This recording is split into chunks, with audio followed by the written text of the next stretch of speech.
Is a monster of a storm that continues to track along the western fringes of Florida and eventually will lift to the northeast. I want to go show you a live video. This is right now Mike Scantlin. This is his view live from Port Charlotte. And yeah, this is just amazing as the western eye wall is now impacting where Mike is at. The palm trees pretty much just shredded. Got reports of a boat that has gotten away out of the marina there. So that is not good. And of course, he is hunkered down and watching the western eye wall move through his area right now. We will be checking in with him live at 6 o'clock. So stay tuned for that.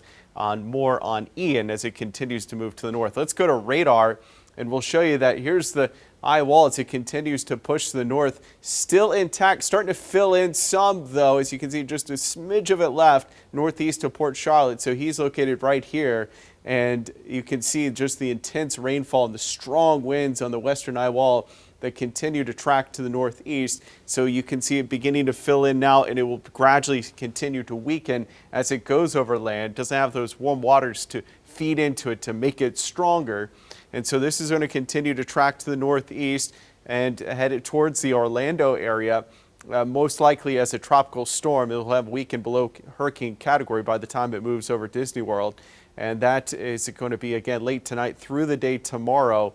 And so that's going to continue to move to the northeast and by Friday morning moving back off into the Atlantic. But again, this is going to create widespread devastation already in Naples. We've seen homes destroyed.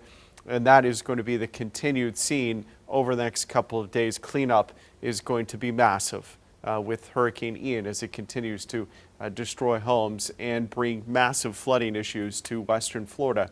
All right, this is live view right now. Wade's RV Weather Camera Network. This is the Tulsa State Fair, which officially begins tomorrow. We have a great view of it from our Wade's RV Weather Camera Network, and we're going to be watching that. With dry weather expected the next couple of days, should be beautiful to be out at the fair. And other area cameras looking great with clear skies here in northeast Oklahoma. Temperatures right now, upper 80s here in Tulsa. Another warm and dry day, some 90s down south of McAlester and in Okmulgee. Humidity is relatively low and we have east winds about 5 to 10 miles per hour here in the metro and in Bartlesville. So luckily for light winds, the fire danger threat isn't too drastic across the region.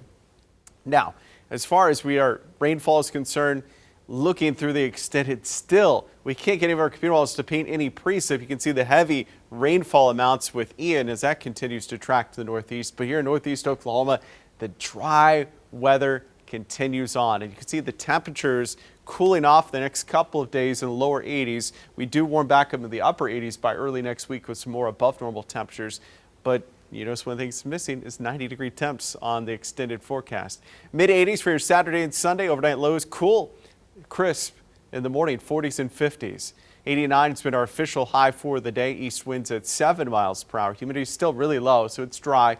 Tomorrow morning, 50s across the area. Beautiful start to your Thursday as we head towards the afternoon hours. Upper 70s to near 80 degrees. A warm but dry afternoon across the area. No rain in sight, unfortunately, as the drought continues to get worse in our area. It's going from feast to famine. You know, you've got all the rain and too much rain in Florida to the drought conditions that are heavily impacting our farmers here in eastern Oklahoma. It's just not a good scenario here.